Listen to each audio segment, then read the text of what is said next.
نہ جانے کس کی آمین کے صدقے کس کا بیڑا پار ہو جاتا ہوگا۔ آئیے اس مبارک دعا کی چند جھلکیاں اس نیت کے ساتھ دیکھتے ہیں کہ مولا کریم اس مبارک دعا کے صدقے ہم سب کی مغفرت فرمائے۔ دعا کے مناظر دیکھنے سے پہلے آپ سے التجا ہے، اپنے ہاتھوں کو اٹھا لیجئے اور دعا کے چند مناظر میں شامل ہو جائیے۔ رحمت کی بھیک چاہتے ہیں مولا، تیرے در سے بھلا کون سوالی خالی جا سکتا ہے میرے پروردگار۔ اچھوں کا صدقہ، نیکوں کا صدقہ، نیکوں کے سردار شہنشاہ ابرار، نبیوں کے تاجدار کا واسطہ میرے مولا، ہم گناہگاروں کو بخش دے اے اللہ، ہماری مغفرت کر دے اے اللہ۔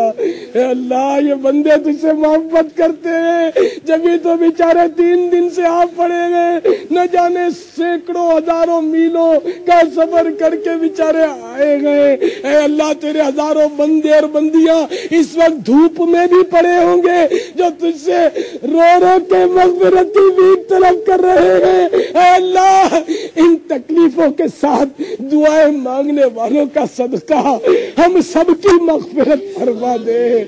اے اللہ تیرے رحمت کی برسات کو ہم نے دیکھا ہے کہ جب یہ برسنے پر آتی ہے تو جہاں سبزہ زار پر برستی ہے، گلزار پر برستی ہے، جہاں ندیوں اور سمندروں پر برستی ہے وہاں خشک کھیتیوں پر بھی برستی ہے، پہاڑوں اور سنگ لاخ راہوں پر بھی برستی ہے میرے مولا۔ ہم گناہوں کے ڈھیروں پر بھی برساتے ہیں اللہ، ہمارے گناہ دھل جائے پروردگار۔ اے مولا ہمارا پورا اعمال نامہ گناہوں سے سیاہ پڑا ہے، کوئی رحمت کا بادل بھیج دے یا ہمارے گناہوں کو دھو ڈالے پروردگار، ہمارے اعمال نامے کی سیاہی کو مٹا دے پروردگار۔ نیکیاں نہیں کر سکے اللہ تیری قسم، ایک بھی سجدہ ہم نہیں جانتے کہ ہم نے کبھی تیری بارگاہ کے شایان شان ادا کیا ہو مولا۔ ہم عمل خیر سے بالکل کورے کورے کورے گئے، گناہوں گناہوں گناہوں گناہوں ہی کا سلسلہ ہے، قدم بعد میں اٹھتا ہے پہلے گناہ ہو جاتا ہے، آنکھ بعد میں کھلتی ہے پہلے گناہ سرزد ہو چکا ہوتا ہے۔ اے الہ العالمین ہم کیا کریں گے اگر تو ناراض ہو گیا، اگر تو نے ہم کو عذاب میں داخل کر دیا تو ہم وہ نازک بندے جو معمولی گرمی نہیں سہ سکتے، معمولی دھوپ برداشت نہیں کر سکتے، کانٹے کی چبھن نہیں سہی جاتی میرے مولا، ہم انگارے کیسے سہ سکیں گے؟ ہم اے اللہ صاحب اور بچیوں کا کانٹا کیسے برداشت کر سکیں گے مولا؟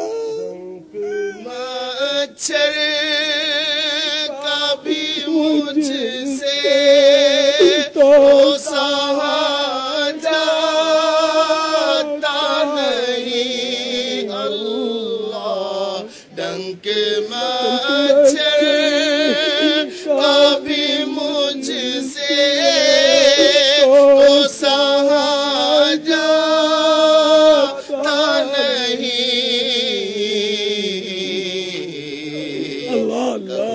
میں بھی چھو کے ڈنک کیسے سہوں گا یا رب۔ اسی طرح لاکھوں اسلامی بہنیں بھی اپنے اپنے شہروں میں مختلف مقامات پر جمع ہو کر اس اجتماع کی آخری نشست میں شریک ہوئیں، اور جن اسلامی بھائیوں اور اسلامی بہنوں نے انٹرنیٹ اور مدنی چینل کے ذریعے دنیا کے اطراف و اکناف میں اس اجتماع کو براہ راست دیکھا اور سنا، ان کا شمار ہی نہیں۔ اس اجتماع پاک کے انتظام و انصرام اور سیکیورٹی میں پولیس، فائر بریگیڈ، واپڈا اور دیگر کئی حکومتی اداروں نے بھرپور تعاون کیا۔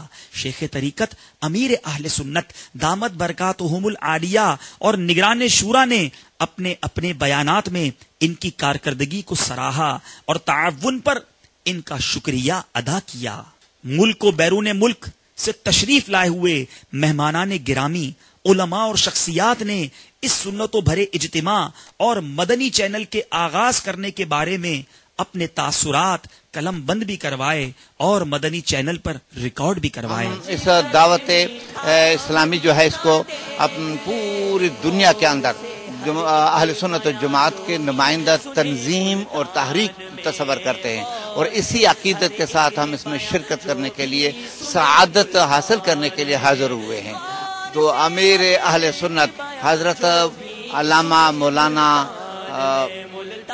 محمد الیاس عطار قادری رضوی، وہ تو میرے بھائی، وہ تو میرے طریقت کے بھی بھائی ہے، قادری لحاظ سے بھی، رضوی لحاظ سے بھی وہ میرے بھائی ہیں۔ میں یہی کہوں گا کہ نبی کریم علیہ الصلوۃ والسلام کے عشق خالص کے نتیجے میں اللہ تعالیٰ نے سنت کے ترویج کے لیے، ترقی کے لیے اللہ تعالیٰ نے ان کا انتخاب فرمایا۔ یہ دعوت اسلامی کا عظیم اجتماع جو ہے ہمارے لیے بین الاقوامی سطح پر ایک عظیم شان جو ہے مشن کو آگے بڑھانے کے لیے ایک کارگر شابر ہوگا۔ پیارے اور محترم اسلامی بھائیوں، الحمدللہ اس وقت ہم جناح انٹرنیشنل ایئرپورٹ کراچی پر موجود ہیں، اور الحمدللہ انگلینڈ سے آئے ہوئے کثیر اسلامی بھائی الحمدللہ دعوت اسلامی کے اس اجتماع میں آ چکے ہیں۔ اور آپ میرے پیارے اور محترم اسلامی بھائیوں، یوں تو اس اجتماع کا ہر منظر ہی بڑا نرالا ہے، مگر یقین جانیے جب اس اجتماع کا اختتام ہوا اور واپسی پر اسلامی بھائی جب اپنے گھروں کو لوٹ رہے تھے، کتنا سہانا منظر تھا کہ لاکھوں لاکھ اسلامی بھائی ایک نیا جذبہ لے کر،